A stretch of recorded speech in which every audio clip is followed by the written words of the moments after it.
So we are going to make a very simple wreath today that anybody can make.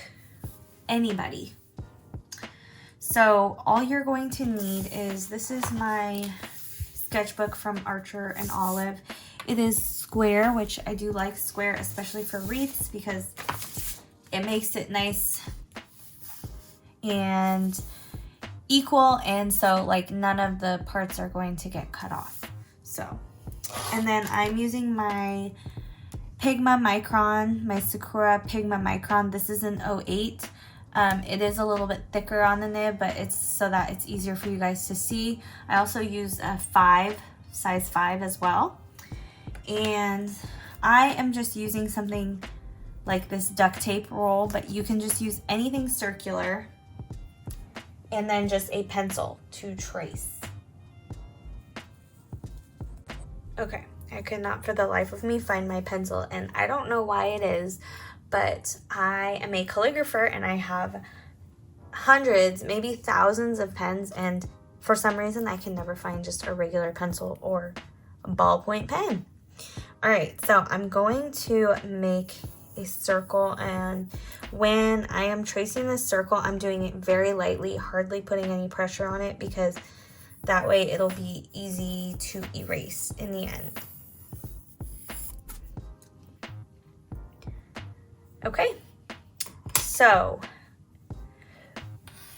we are going to use those leaves that we practiced in a previous video. If you don't remember, I went over these leaf details and how you can change up the leaves to make, this is one leaf but used in many different ways.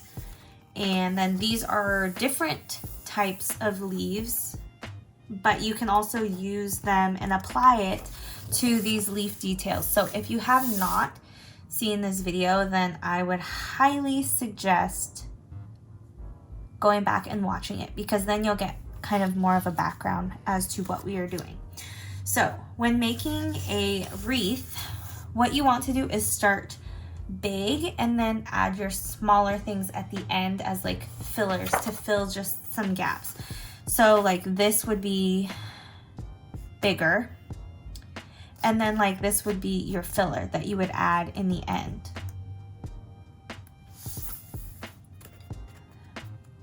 One thing that I did not cover in the last video is a different way to add leaves, which is just adding 2 at a time or 3 at a time. So I will show you how to do it when we are making this wreath, but I'm going to start with this big branch with multiple leaves.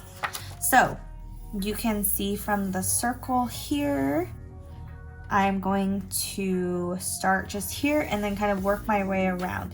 And you don't have to be perfect in where you place them, but for some reason when I make wreaths, I do like to kind of stay a little bit symmetrical, so I'll do my best. So I'm going to start here, and I'm going to do a curve, and I'm going to do the curve so that it's going in toward the middle of the wreath, not so that it's curving out, if that makes sense, because then it's going to keep everything more contained. All right. So I'm going to draw that top leaf, and then I'm going to just draw the branches off the side and add the leaves. And again, like I said, if you have not seen the video before this, the leaf doodle video, I highly suggest watching it. And it's okay if you go over this circle. That circle is just basically to give us the wreath form.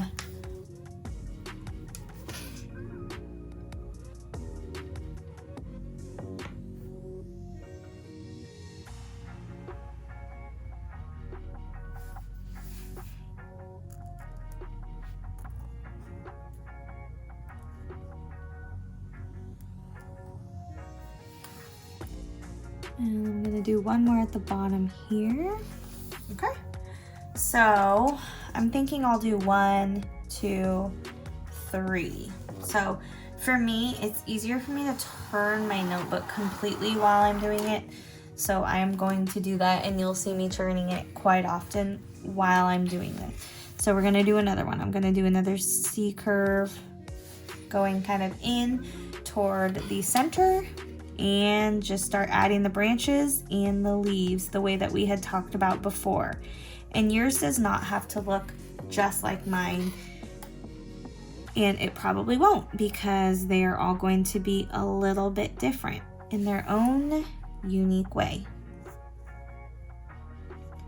And as you can see here, I mean, this one isn't even going to be matching this one over here.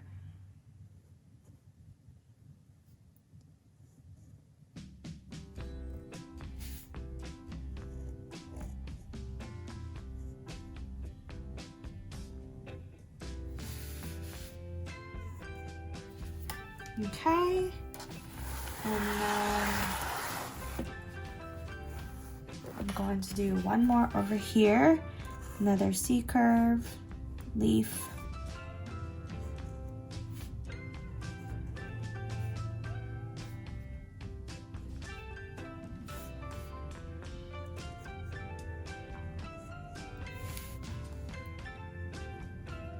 and remember too, the branches don't always have to be going the same direction. They can go any way you want. And you can also vary the size. Sometimes at the bottom, people like to make them bigger so that it goes from big and then to small at the top, and that's fine too. Okay, so we are done with that. Next, we are going to add one that's similar to this, but I'm not going to make it go from big to small. I'm going to keep it kind of one size throughout. So I'm going to start this one. I am going to go follow the curve, but I'm going to stay slightly in the middle of the wreath. So I'm going to start from the pencil line and go slightly in, but as you can tell, I'm not making it go super far into the center. So here I'm going to do this, and then I'm going to do a leaf here and then a leaf here. And I'm going to do the same thing.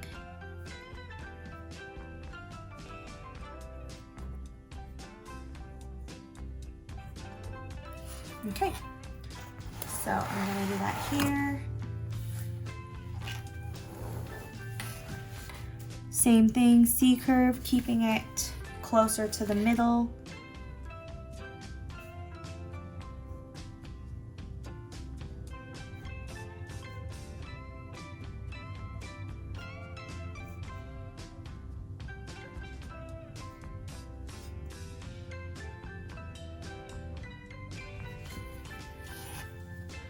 Alright.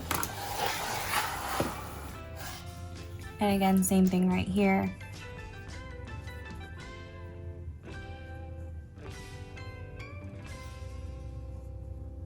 And I'm very used to kind of just doing leaves kind of however I want and whenever I want. So I'm trying to follow kind of a pattern here so you can see what I'm doing. So my apologies if something is a tiny bit off, because it's me thinking or not really thinking while I'm doing it, because that's what I'm typically used to doing, is just drawing whatever comes to mind. Okay, so now I am going to do a different leaf style. I'm going to have, let's see, I'm turned around here. I'm going to do the leaves with the notches, but I'm gonna have either 2 or 3 leaves side by side. So I will show you how I do that.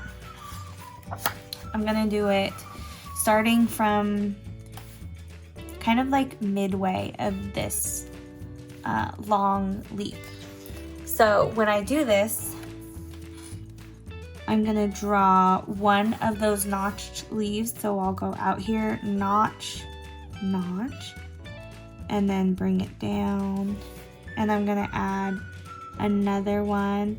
I add the stem first so I know which direction I kind of want the leaf to be going. And then I'll add notch, And this is where, okay, so here you're probably gonna start overlapping with the lines. So I do my best, you don't wanna cross it, because if you cross the line, then it doesn't look like it has any dimension. So I do my best to not cross it, go behind it, have a notch, and then come back up.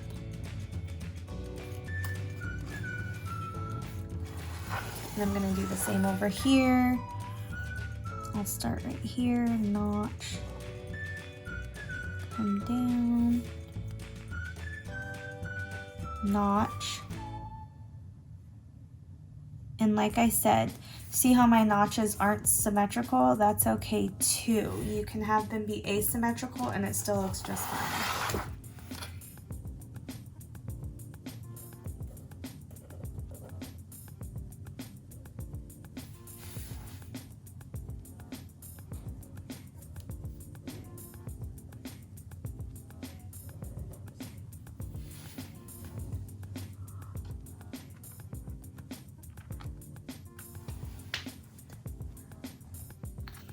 Okay, so now we're gonna fill in some of these spaces. We're gonna do like a eucalyptus leaf, which is like an oval shape.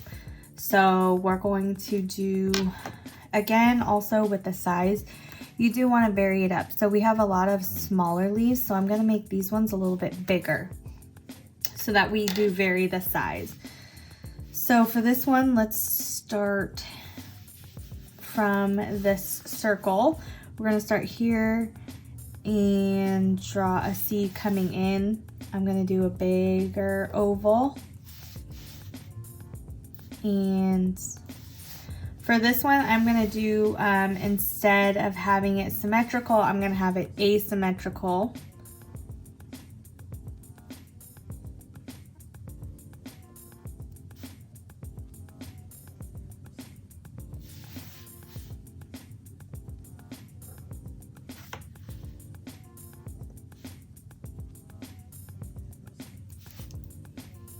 And I'm gonna have another one right down here, because remember, it's okay to cross over that pencil line.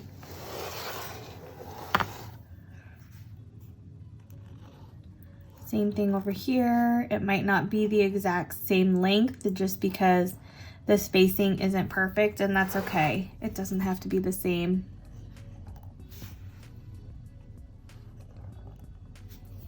Okay.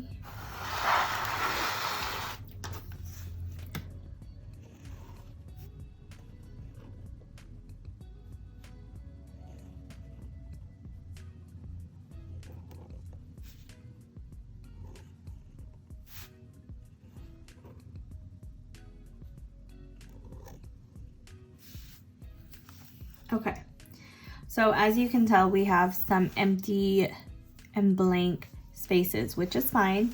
We are going to fix that. Now you can choose whatever style of leaf you want to add in there. I like the ones with the notches, so I'm gonna add some of those just because there's not a ton of those. So I like to just kind of fill in the gap. So if I see a gap, you can do a single or you can do a double based on like what's appropriate for that space. So for right here, I'm gonna do one, and then I'm actually gonna have one come up here.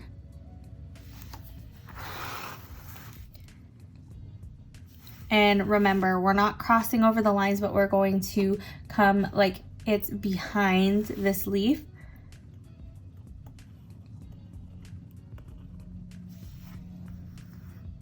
And I am going to add the vein coming down the center.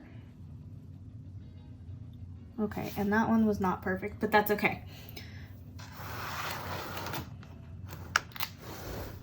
So let's do another one right here. I'll probably do two because it looks like there's going to be enough room for two.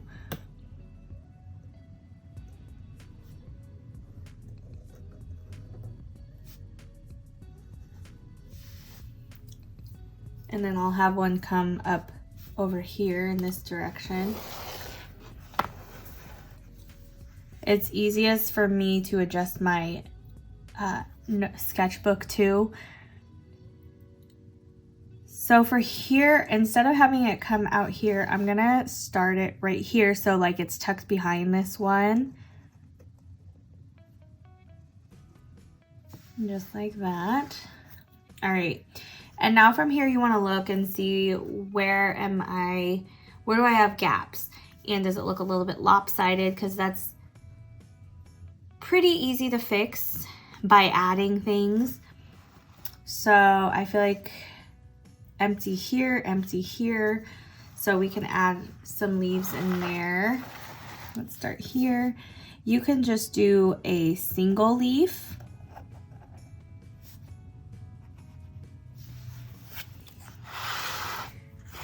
And I'm just gonna do a single leaf right here.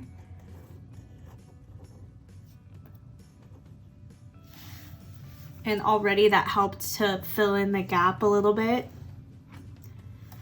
I feel like right here it's lacking. So you can also, if you already have a branch or something like that, like here, you can build off of that if you need to. So like I'm going to add another branch coming off here. And then I'm gonna have one swoop down,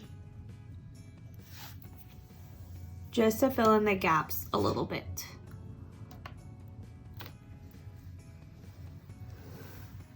I'm just looking it over. I feel like right here too, it can use something.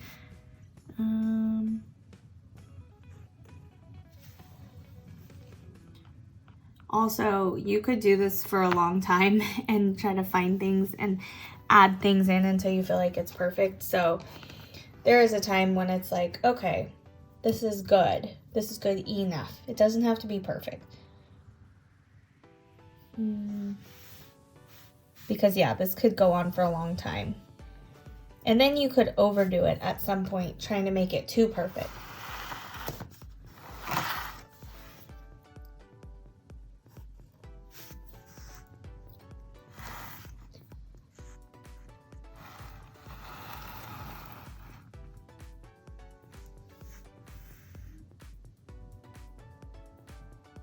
Okay, I think I'm gonna stop there.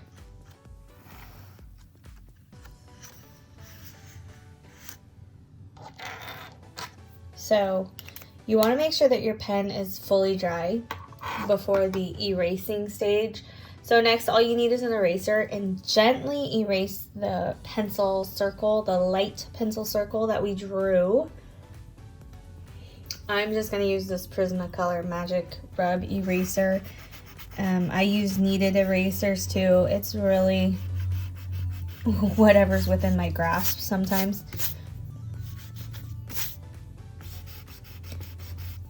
Again, just very gentle. Sometimes too, when you erase the pencil marks, you might see another gap that you didn't notice before. Like right here, I'm gonna add in just one more.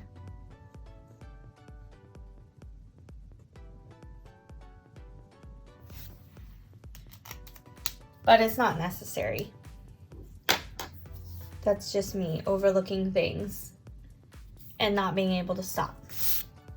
Okay, so from here, if you feel like you want to add details, you can. These leaves are pretty small, so I wouldn't put veins personally in these because it would look just too busy, but in the bigger ones, if you want to, you can, like how I did for the notched leaves, or you can for these little eucalyptus looking leaves. But I think I'm gonna leave it because I think there's a lot of line work already, so we'll just leave it at that. And there you have it, a finished wreath, and you can write something in the middle of it. Now, I know that a lot of people are always skeptical about once they make something really pretty, they're worried about ruining it by writing in the middle. And what I like to do is either one, if it's something I really, really like, I'll scan it. That way I have it. And then I also like to take a picture of it as well. because that helps for me. It's just peace of mind to just know that I have a picture of it at least. So that's my recommendation to you. Another recommendation I have for you is to use, this is a Black & Decker laser level. So I am for sure a crooked writer, so usually my writing goes on a slant. But when I use this laser level, I don't have to write any guidelines out. I can just put this down and I can write my word. And I always like to think about how much spacing I need for the word. Like, so how big are you gonna write? If you're a big writer, like I write my letters pretty tall. So if I want the word in the middle, then I would want to move my line down. That way it's centered, because sometimes we don't think about that. We just think, oh, the line is toward the center, but then our word is going to be way up here if we're just writing one word. So that's just something to think about. And if you like calligraphy and writing, then I highly suggest one of these Black & Decker laser levels. I'll leave a link in the description down below so you guys can check them out. Thank you guys so much for watching. Make sure that you like and subscribe. I have floral doodle videos coming up too, so you don't want to miss those. Thank you guys so much for your support.